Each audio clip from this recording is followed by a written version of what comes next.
بسم اللہ الرحمن الرحیم۔ تمام دوستوں کو، ساتھیوں کو جمعۃ المبارک بہت بہت مبارک ہو۔ میں مسجد سے اس وقت مخاطب ہوں۔ تمام دنوں کا افضل ترین دن جمعہ مبارک اور یوم وصال حضرت عثمان غنی ذوالنورین رضی اللہ تعالیٰ عنہ۔ یوم وصال ہے، ذوالنورین مین آپ صلی اللہ علیہ وسلم کی دو شہزادیاں، دو نور آپ کی نکاح میں، یعنی کہ آپ صلی اللہ علیہ وسلم دو بیٹیوں کا نکاح حضرت عثمان غنی رضی اللہ تعالیٰ عنہ کے ساتھ ہوا، اس لیے ان کو عثمان غنی ذوالنورین بھی کہا جاتا ہے۔ آج ان کا یوم وصال بھی ہے اور اسی ٹاپک کے اوپر آج بات عالم صاحب مسجد میں مولانا محمد شفیق صاحب اسی پہ خطبہ ہوگا، اسی پہ جانے کا خطاب کریں گے۔ اور آج جو بے حرمتی کی قرآن پاک کی سویڈن میں، اس کے میں آج جب 11 بجے سوا 11 بجے میں مسجد پہنچا ہوں۔ آ کے میں نے جو ہے وہ پڑھا، صلاۃ التسبیح کی 4 رکعت پڑھی ہے، اس کے بعد میں نے سورہ کہف پڑھی ہے، پھر میں معمول کے مطابق ابھی خطبہ سنیں گے، اس کے بعد نماز جماعت 1 بجے جماعت ہو جائے گی جامعہ مسجد کے بلاک مارکیٹ ٹاؤن کی۔ تو سورہ کہف دوستوں پڑھنی چاہیے، اس کا بڑا فائدہ ہوتا ہے دولت کی فراوانی کے لیے، اولاد کے فرمانبرداری کے لیے، اور بھی تاشا اس کے فائدے ایک جمعے سے لے کر اگلے جمعے تک آپ کی حفاظت رہتی ہے، حفاظت رہتی ہے۔ اور صلاۃ التسبیح بھی پڑھنی چاہیے، یہ نفلی عبادت ہے، اس کو کرنا چاہیے۔ اس وقت میں مسجد سے ہی مخاطب ہوں آپ کے ساتھ۔ انشاءاللہ تعالیٰ تمام دوستوں سے اپیل ہے کہ جمعے کو ٹائم پہ آیا کریں۔ ہماری مسجد جمعے کی جو اذان ہے وہ ہو چکی ہے، یہ سیکنڈ ہال ہے مسجد کا، اور جو فرسٹ ہال ہے اے سی ہے بالکل ہماری مسجد کا۔ یہ دیکھو رش ہونا شروع ہو گیا، کافی سارا ہمارے دوست بیٹھے ہوئے، ملک صاحب بیٹھے اور ملک صاحب کے بھائی بیٹھے ہوئے، دوست رش لگ چکا ہے مسجد۔ ابھی تھوڑی دیر میں خطاب ہوگا، مولانا صاحب آ جائیں گے اپنی سیٹ پہ۔ ماشاء اللہ بہت رونق لگتی ہے جو مسجد۔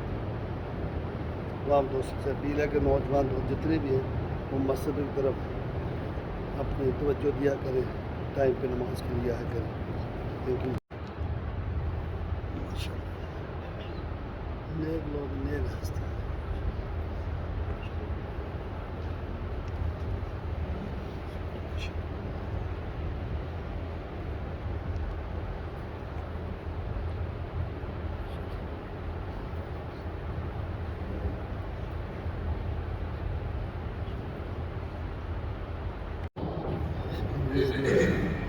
مولانا شفیق صاحب آ گئے، اب ان کی آمد ہو گئی، ابھی کچھ ہی لمحے میں خطاب شروع کریں۔ أما بعد فأعوذ بالله من الشيطان الرجيم بسم الله الرحمن الرحيم إنا نحن نزلنا الذكر وإنا له لحافظون وقال الله سبحانه وتعالى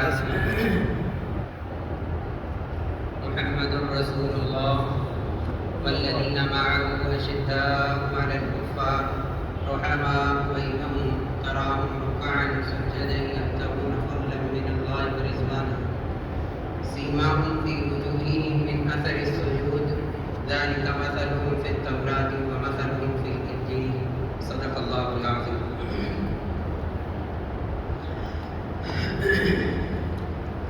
محترم سامعین کرام، السلام علیکم ورحمۃ اللہ وبرکاتہ۔ وعلیکم السلام ورحمۃ اللہ وبرکاتہ۔ آج 18 ذو الحجہ ہے اور عجیب اللہ تعالیٰ کی طرف سے آج کا دن، آج کی تاریخ وہ تاریخ ہے کہ جس تاریخ کو رسول اللہ صلی اللہ علیہ وسلم کے دوہرے داماد ذوالنورین ذوالہجرتین داماد رسول حضرت عثمان ابن عفان رضی اللہ تعالیٰ عنہ کو آج کے دن شہید کیا۔ 18 ذوالحجہ کی سن 35 ہجری تھی اور غروب آفتاب سے پہلے آپ شہید ہوئے۔ قرآن پاک کی تلاوت کر رہے تھے اور سورۃ البقرہ کی تلاوت تھی۔ جب آپ پر حملہ ہوا تو عجیب لکھا ہے مورخین نے کہ آپ کا جو خون گرا ہے وہ فَسَيَكْفِيكَهُمُ اللَّهُ، اس آیت پر آ کر آپ کا خون گرا تھا۔ حضرت عثمان ابن عفان رضی اللہ تعالیٰ عنہ کے ان صحابہ میں سے ہیں کہ جنہوں نے ابتدا میں اسلام قبول کیا۔ سب سے پہلے حضرت ابوبکر صدیق، حضرت خدیجہ، حضرت علی المرتضیٰ رضی اللہ تعالیٰ عنہ، حضرت زید بن حارثہ، اور ان کے بعد جنہوں نے اسلام کو قبول کیا ہے وہ حضرت عثمان ابن عفان رضی اللہ تعالیٰ عنہ ہیں۔ عرب کے اندر ایک مثل مشہور تھی کہ لوگ اگر کسی کو کہتے نا کہ میں تو اسے کتنی محبت کرتا ہوں تو کہتے ہوتے تھے مجھے تو اسے اتنی محبت ہے جتنی قریش عثمان سے محبت کرتے ہیں، یعنی کہ ضرب المثل بن گئے تھے۔ حضرت عثمان ابن عفان رضی اللہ تعالیٰ عنہ کی قریش کے ساتھ اس درجے کی لگاؤ تھا، اور سردار تھے، والد کا انتقال بچپن میں ہو گیا تھا اور بہت بڑی وراثت ملی تھی حضرت عثمان ابن عفان رضی اللہ تعالیٰ عنہ کو، اور بہت کھاتے پیتے اور بہت اسی وجہ سے ان کا لقب آتا ہے غنی، عثمان غنی، مالدار صاحب۔ آج ان کا یوم شہادت ہے 18 ذوالحجہ میں کا سن 35 ہجری۔ یکم محرم الحرام سن 24 ہجری کو سیدنا عمر بن خطاب رضی اللہ تعالیٰ عنہ کی شہادت کا دن تھا۔ تو یکم محرم کو جب حضرت عمر بن خطاب رضی اللہ تعالیٰ عنہ شہید ہوئے تو اس کے بعد حضرت عمر رضی اللہ تعالیٰ عنہ نے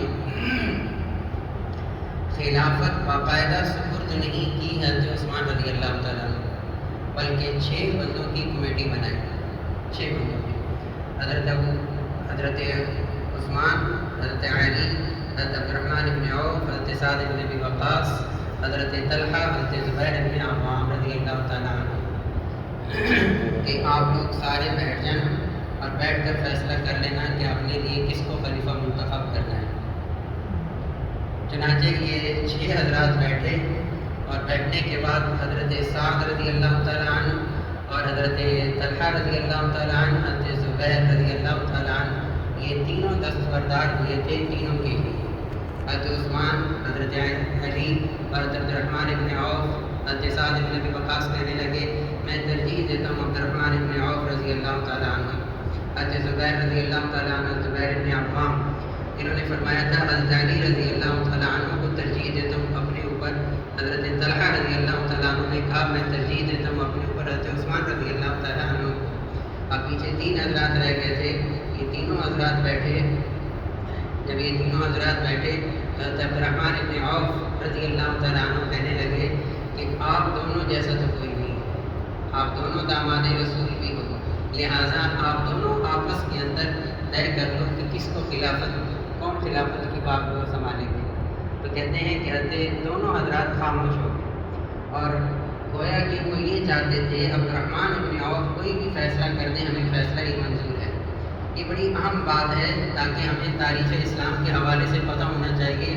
الحمدللہ میں جو بات کر رہا ہوں الحمدللہ یہ 100% انشاءاللہ ٹھیک ہے، الحمدللہ بڑے اعتماد کے ساتھ، بڑے وصول کے ساتھ یہ بات میں عرض کر رہا ہوں۔ کیوں کر رہا ہوں؟ اس وقت سوشل میڈیا کا دور ہے اور سوشل میڈیا کے اندر پتہ نہیں طرح طرح کی چیزیں آج دی جا رہی ہیں، ٹھیک ہے، اور کیا کیا ذہنوں کے اندر ڈالا جا رہا ہے۔ یہاں میں ضمناً ایک بات آپ حضرات کے لیے عرض کروں گا۔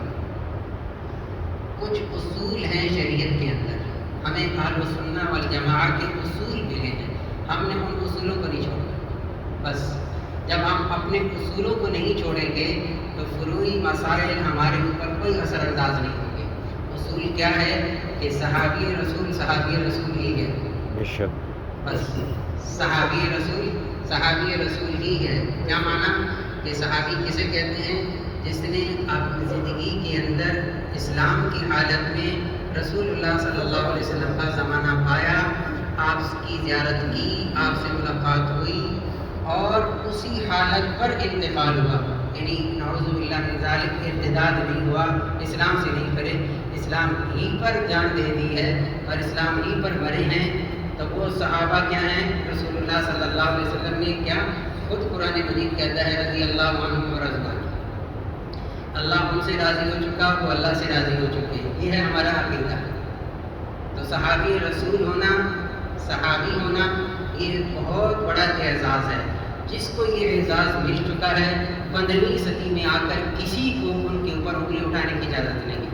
جو اٹھائے گا اس کی مثال یہی ہے، آسمان پہ تھوکنے کی طرح آسمان پہ تھوکے گا، اپنا منہ گندا کرے گا، کچھ نہیں کرے بے گا۔ شک صحابی رسول جو تھا وہ ہو چکا۔ بے شک ہمارے بزرگ تھے وہ فرمایا کرتے تھے جو جتنا مرضی کہہ دے کسی صحابی کے بارے میں، آپ صرف ایک جملہ پڑھو پھر بھی صحابی ہے۔ جو جتنا مرضی کہہ دے کسی صحابی کے بارے میں، آپ پھر بھی کہہ دو کہ وہ صحابی ہے۔ ہماری جتنی باتیں ہیں آج کے دور کی کہی ہوئی، ان کی صحابیت پہ کوئی نظر انداز نہیں ہو سکتا۔ تو حضرت عثمان رضی اللہ تعالیٰ عنہ کے بارے میں بھی بہت پروپیگنڈا کیا گیا۔ کوئی تھوڑی سی تاریخی، چونکہ آج وقت نہیں ہے، ایک بہت بڑی حضرت عثمان رضی اللہ تعالیٰ عنہ کا سب سے بڑا زمانہ ہے خلافت کا۔ حضرت ابوبکر صدیق رضی اللہ تعالیٰ عنہ کا تقریباً 2 سال کا اوپر نیچے مہینوں کو لگا دیں۔ حضرت عمر بن خطاب کا 10 سال کا تھا۔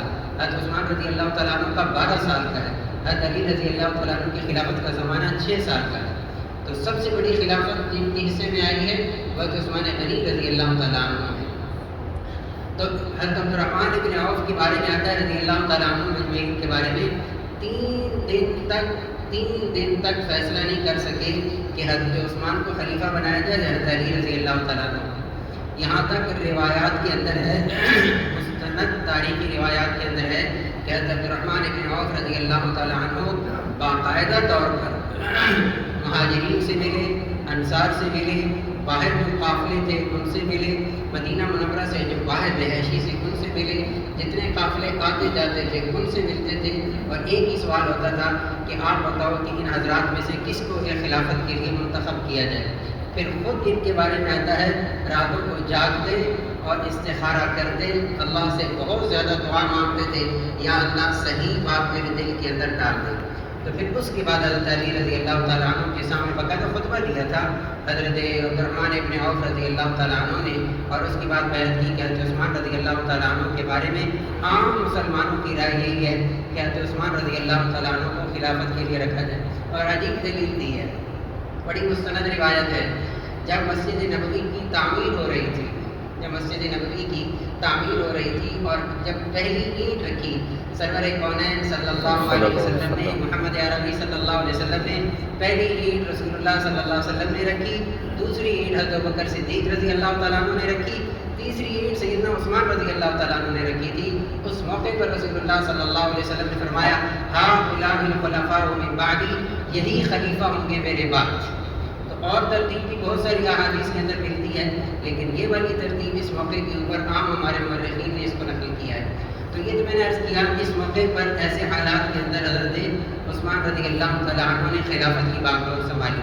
آپ دوسری طرف چلے جائیں جس کی طرف میں اشارہ کرنا چاہتا ہوں، حضرت عثمان رضی اللہ تعالیٰ عنہ پر اب بھی اعتراضات کیے جاتے ہیں۔ یہ اعتراض ہو رہے ہیں سن 24 ہجری، بلکہ نہیں 28 ہجری سے لے کر سن 34 ہجری تک۔ پہلے 4 سال بڑے عمل سے گزرے تھے۔ عبداللہ بن سبا یہودی جو کہ بعد میں مسلمان ہوا، یہ 28 ہجری کے اندر ہو رہا ہے، یعنی حضرت عثمان رضی اللہ تعالیٰ عنہ کی 4 سالہ خلافت کے بعد یہ بندہ مسلمان ہوا، اس نے اسلام کا اعلان کیا۔ بڑی مستند روایات ہیں کہ عبداللہ بن سبا اسلام تو اس نے اعلان تو کیا، لیکن کسی صحابی کے پاس نہیں آیا، کسی صحابی کی شاگردی اختیار نہیں کی، کسی صحابی سے کوئی دین نہیں سیکھا۔ اور سب سے بڑا پروپیگنڈا کرنے والا حضرت عثمان رضی اللہ تعالیٰ عنہ کے خلاف یہ عبداللہ بن سبا تھا۔ اس نے خوب پھر وہ کیا جتنا ہو سکا۔ ایک تاریخی حقیقت ہے، یہ تاریخ ہے، میری بات کو غور کیجیے گا، یہ تاریخ ہے۔ اب آپ اس طرف چلے جائیں کہ جب نبوی دور ہے، رسول اللہ صلی اللہ علیہ وسلم کی زبان اقدس سے جن صحابہ کے لیے رسول اللہ صلی اللہ علیہ وسلم کے فضائل آئے ہیں وہ اپنی جگہ آگ بھی ہرے ہیں۔ تو تاریخ کے مقابلے کے اندر ہم حضرت عثمان پر کوئی بھی جرح نہیں کریں گے، کیوں؟ محمد عربی صلی اللہ علیہ وسلم کی زبان اطہر سے ایسے جملے نکلے ہیں کہ یہ تاریخ ان کے مقابلے میں کوئی حیثیت نہیں رکھتی۔ آپ جتنے مرضی تاریخی حوالے دے دیں، جتنی مستند تاریخی حوالے دے دیں، حدیث کے مقابلے کے اندر تاریخ رہے گی، حدیث رہے گی۔ یہ بات اچھی طرح ذہن میں رکھ لیجیے گا۔ رسول اللہ صلی اللہ علیہ وسلم ایک مرتبہ حرا پہاڑی پر موجود ہیں اور پہاڑ ہلنے لگا۔ رسول اللہ صلی اللہ علیہ وسلم نے فرمایا، اے پہاڑ تو رک جا، سہم جا، ٹھہر جا، تجھے معلوم نہیں کہ تیرے اوپر نبی، صدیق، شہید موجود ہیں۔ اور اس وقت حضرت عثمان رضی اللہ تعالیٰ عنہ بھی وہاں موجود تھے۔ غزوہ تبوک، غزوہ عسرہ کہا گیا نبی کا غزوہ۔ آج کے بعد اگر عثمان کچھ بھی نہ کرے، یعنی دین کی خاطر اگر عثمان کوئی چیز بھی خرچ نہ کرے تو یہی کافی ہے عثمان کے۔ رسول اللہ صلی اللہ علیہ وسلم نے فرمایا، جب مسلمانوں کی تعداد بڑی، مسجد نبوی کم پڑ گئی، ساتھ ہی ایک باب تھا کھجور کا۔ رسول اللہ صلی اللہ علیہ وسلم نے فرمایا، کون ہے جو اس جگہ کو خرید کر مسجد کے لیے وقف کر دے تاکہ مسجد بڑی ہو جائے گی نمازیوں کے لیے؟ تو اس موقع پر حضرت عثمان رضی اللہ تعالیٰ عنہ نے وہ ٹکڑا خرید کر مسجد نبوی میں شامل کیا تھا۔ اس موقع پر بھی ان کے لیے فضیلت آئی۔ پھر اسی طرح جب مدینہ منورہ کے اندر میٹھے پانی کے لیے انتظام نہیں تھا، ایک ہی کنواں تھا جو یہودی کو حضرت عثمان رضی اللہ تعالیٰ عنہ نے باقاعدہ خرید کر مسلمانوں کے لیے وقف کر دیا تھا۔ تو میں نے عرض کروں گا کہ بہت ساری احادیث ہیں فضائل کے اعتبار اللہ صلی اللہ علیہ وسلم سے اس ہستی کے لیے آئے ہیں۔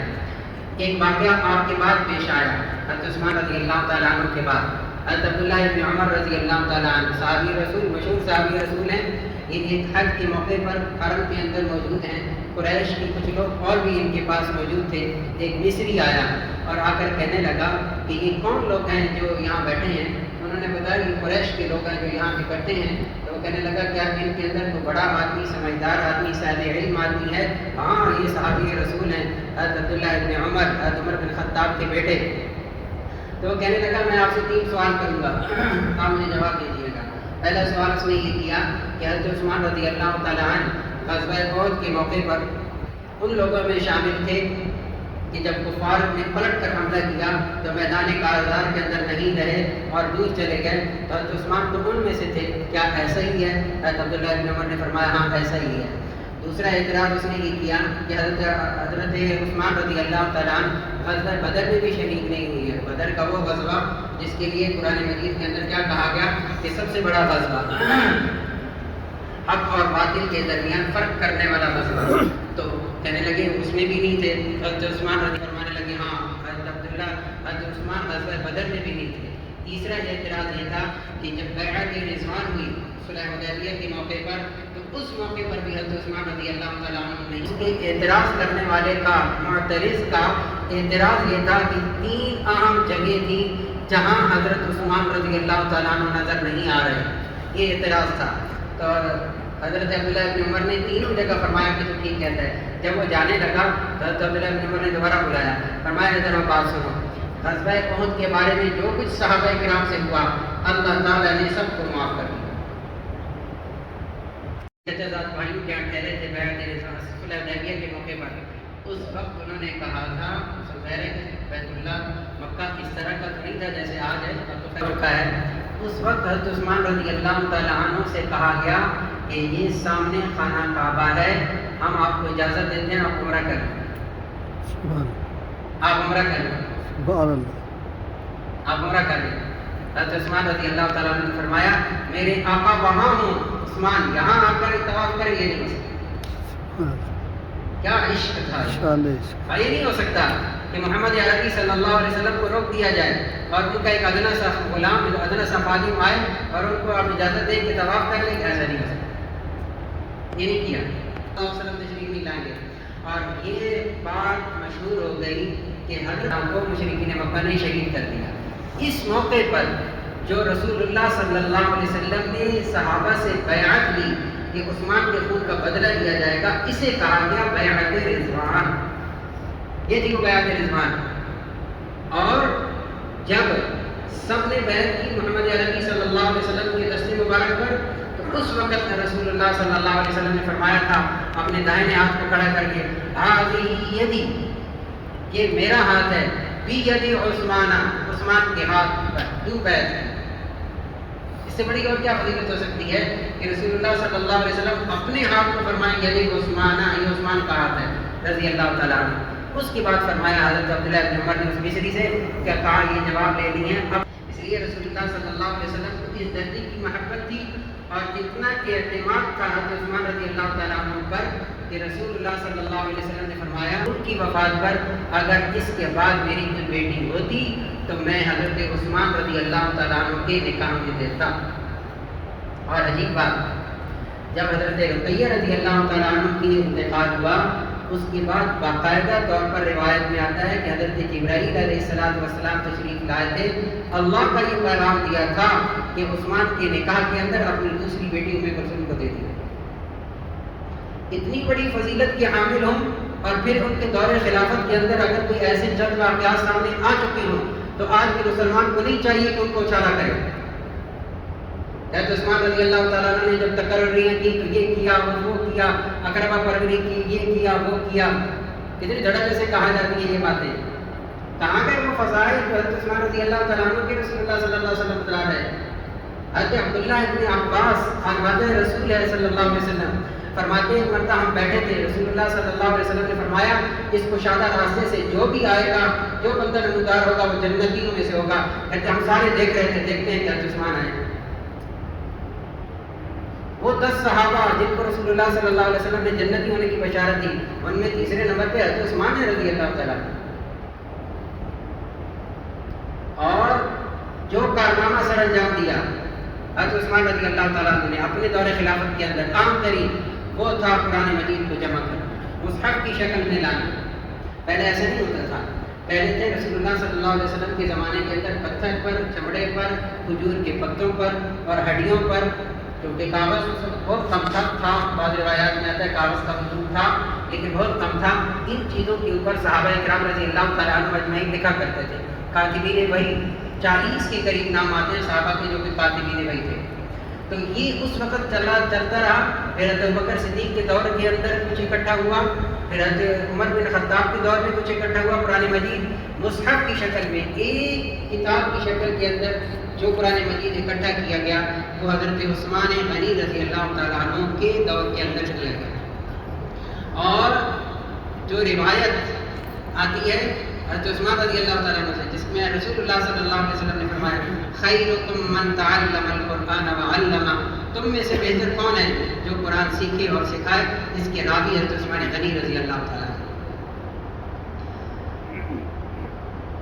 عجیب بات یہ ہے کہ قرآن مجید یہ اللہ کا کلام ہے. وقت مکمل ہو رہا ہے، چھوٹی سی بات عرض کروں گا.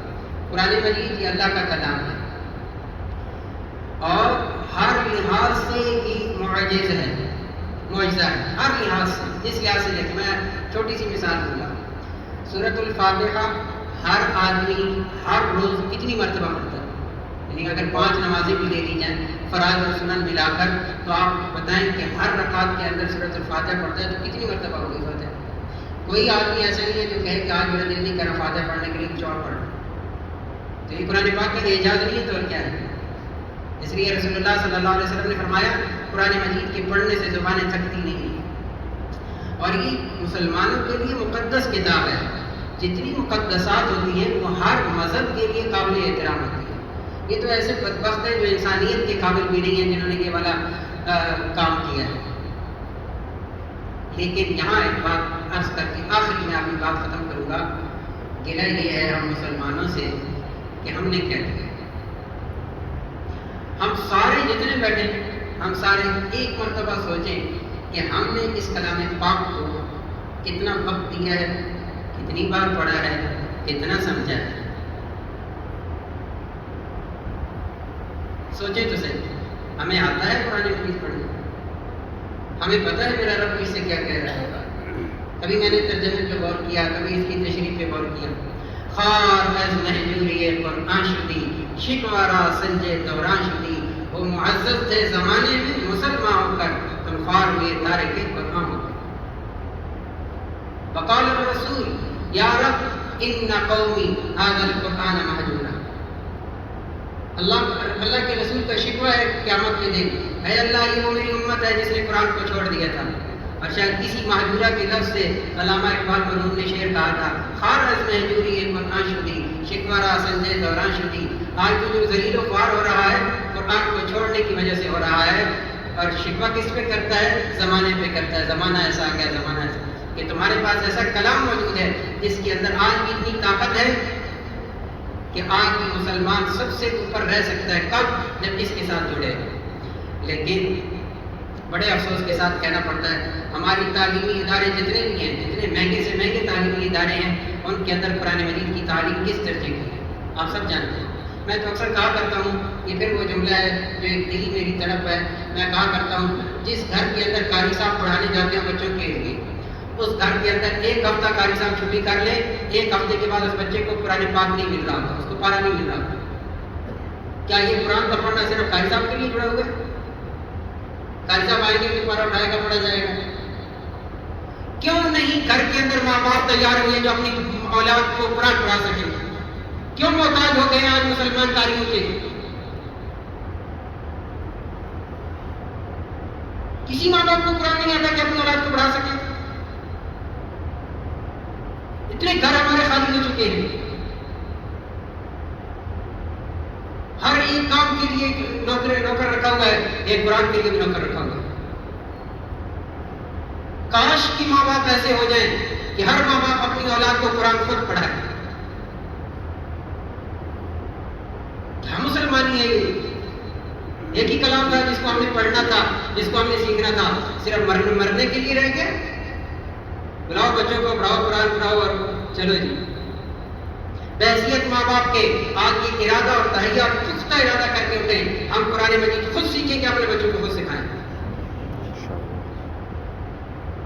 یہ حالات پھر بدلیں گے انشاءاللہ، پھر بدلیں گے حالات ہمارے سامنے آئیں گے. اللہ رب العزت ہمیں اس قرآن پاک سے محبت نصیب فرمائے، صحابہ سے محبت نصیب فرمائے اور اس کی تلاوت نصیب فرمائے. وآخر دعوانا الحمدللہ. جی ماشاءاللہ مسجد ہے جی، بچے بھی آئے ہوئے ہیں اور میں ملاقات کرواتا ہوں جی.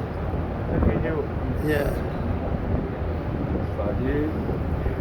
مولانا حافظ محمد شفیق صاحب ہیں جن کا ابھی خطبہ خطاب سنا ہے. حضرت عثمان غنی رضی اللہ تعالیٰ عنہ کے موضوع پہ آج بات چیت ہوئی ہے. کافی رش ہوتا ہے جی، دھڑ دھڑ لوگ وہاں پہ آتے ہیں. یہ ہمارے مولانا صاحب ماشاء اللہ.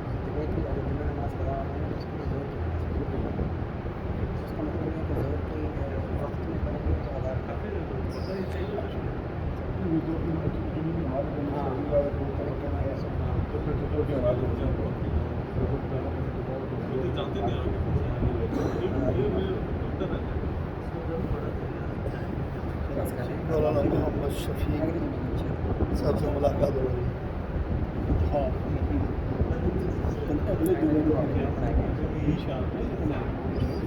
اسی کے ساتھ آج کی ویڈیو کلوز ہوتی ہے جی. ہم سب دوستان اللہ ناصر خدا حافظ.